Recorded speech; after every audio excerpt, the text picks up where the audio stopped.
Viel or Viele? These two words are obviously very similar, and yet they are different, and they cause English speakers lots of anxiety trying to figure out which one it is they need to use in a given German sentence. We are going to look at all the information that you need to make that important decision in this video. As usual, the fastest, easiest way to understand what is happening in German is to first understand how the same equivalent idea works in English. So in English, if we have a countable noun, right, something that we can say, oh, I have 1 apple or I have 10 apples, it's countable, then we use the word many. If it is uncountable, like saying water, right? Then we say a lot of, right? There's a lot of water, a lot of snow, a lot of ice, a lot of rice, right? Those are uncountable nouns. Or in the specific examples, I have many friends, right? Whether I have 2 friends or I have 200 friends, it's countable. I have many friends versus I have a lot of time. Time is an uncountable noun. Now, the good news is that how it works in German with viele or viel also has everything to do with whether we are working with a countable noun or with an uncountable noun. So those exact same examples, ich habe viele Freunde. I have many friends. Ich habe viel Zeit. I have a lot of time. Or to look at some additional examples where I've intentionally made them very repetitive. I'm changing as little as possible so you can focus on the core issue of viele versus viel. Ich habe viele Freunde, viele Bücher, viele Ideen versus ich habe viel Zeit, viel Glück, viel Geld.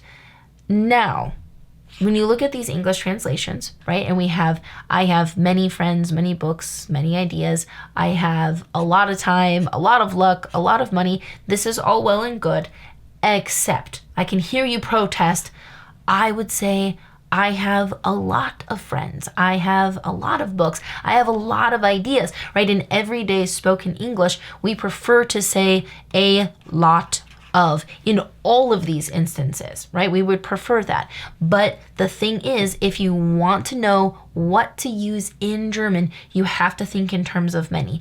If you can correctly use many in the English sentence, then you know you're going to need to use viele in German, right? So we can say I have many friends, or we can say I have a lot of friends. Okay, great. Same thing with books and ideas, but the point is we can use the word many and we have a sentence that makes sense. Compare that to we cannot say I have many time, I have many luck, I have many money, right? We can't say that. Our only option is to say a lot of, and that then is the difference. That's how you know whether you're going to need to say viele or just viel. Now, here's a fascinating thing. Really, the word viele is simply the word viel with an E declension added to it. So viel does not have any declensions, but then we can, when we need it to have a declension, we can put one on there. We've been working with simply an E declension, but there are other options yet, and we need to look at them. Now, the whole topic of declensions, which relates to the subject of the case system in German, is a huge subject area, and we can only just barely touch on it in this video, but I cover it in many different facets at length, step by step, in my flagship paid course, German Foundation. So if you need more information or more practice with this particular information, you know where to go next. But for right now, what I want to walk you through is starting with the plural. So we have the four genders across the top here: masculine, neuter, feminine, and then functionally, grammatically speaking, we have a plural gender as well.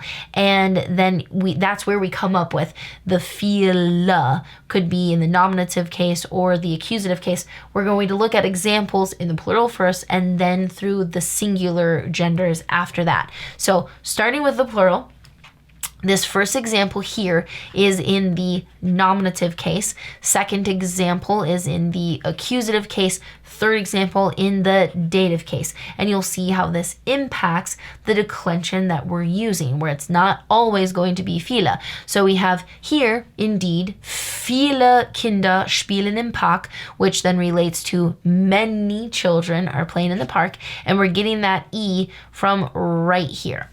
Wir haben viele Äpfel gepflückt.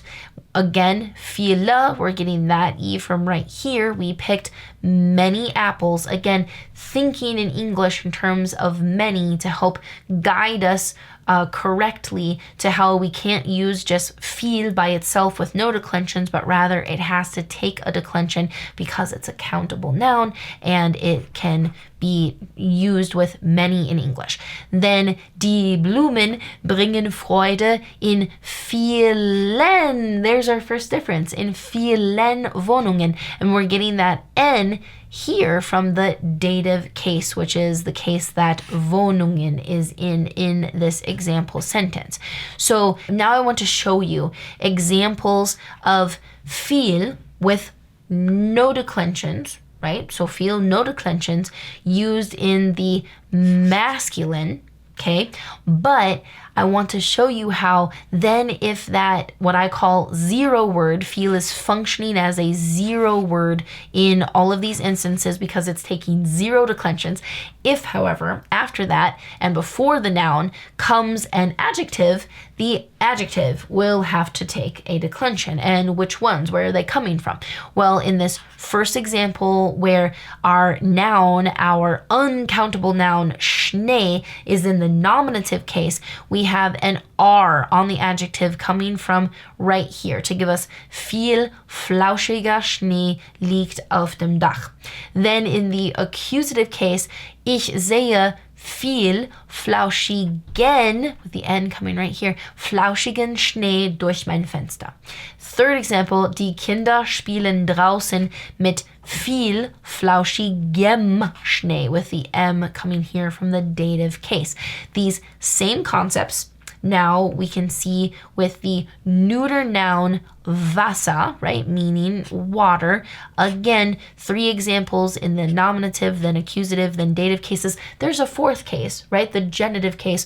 We're not looking at that here. We just don't have the time to get into that level of nitty-gritty. But here we can see, so viel, again, translating to a lot of, viel kaltes Wasser, viel kaltes Wasser, viel kaltem Wasser, right? So we have S, S, M coming from here, S, S, M. This is actually a declension pattern is how I teach it. There are 4 declension patterns in German. This is one of them where it's an adjective only pattern because the viel, right, as again what I call a zero word takes 0 declensions, but then the adjective that follows is going to take what I call the strong declension indicated by these big black flags. Okay, so now final example set with a feminine collective noun, right? So we have a feminine collective noun. All of the Schnee was a collective noun. The water, Wasser, was a collective noun, right? Uncountable, aka collective.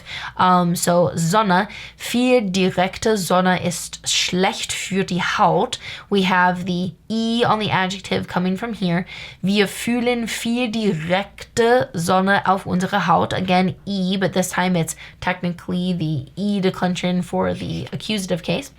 Bei viel direkter Sonne können wir die Wäsche draußen aufhängen. And so there we have an R on the adjective coming after the zero word viel. Okay, that is a lot of information about declensions. So much more to say about that at another time. whew, anytime we get into the German case system and declensions, that gets meaty really fast. So now to close out this video, we're gonna scale it back for a second. I have one last tip related to viel that I want to share with you. Namely, that viel and oft are not interchangeable, okay? These are frequently confused, and I don't want that to happen to you. So just a couple quick examples to bring this home to you. So you can say, at least grammatically speaking, ich habe oft Wasser getrunken, which would translate to I have often drunk water. But what you're probably wanting to say is ich habe viel Wasser getrunken. I have drunk a lot of water. Okay? Then with the next example where you can compare and contrast the viel and the oft, geht viel ins Kino, which you might even hear some native speakers say, but it is wrong. You should truly just never say that, right? If you want to say that you often go to the movie theater, then you need to use the word oft, yeah, for often. So want to use oft here, but if you're talking about drinking water, then use the viel option, right? And so then the same thing would apply to saying, that you're tired, yeah, and all sorts of things, right? So just a little heads up on viel and oft being confused. Okay, so I am so grateful that you have been learning with me here on YouTube. If this video was helpful to you, please tell me so in the comments. If there is some other particular topic that you would love to see me talk about in an upcoming video, let me know that too. Study with me in my paid course if you want to. I'd love to have you. But of course, also keep studying with me here on YouTube by clicking that next video, and I'll see you there.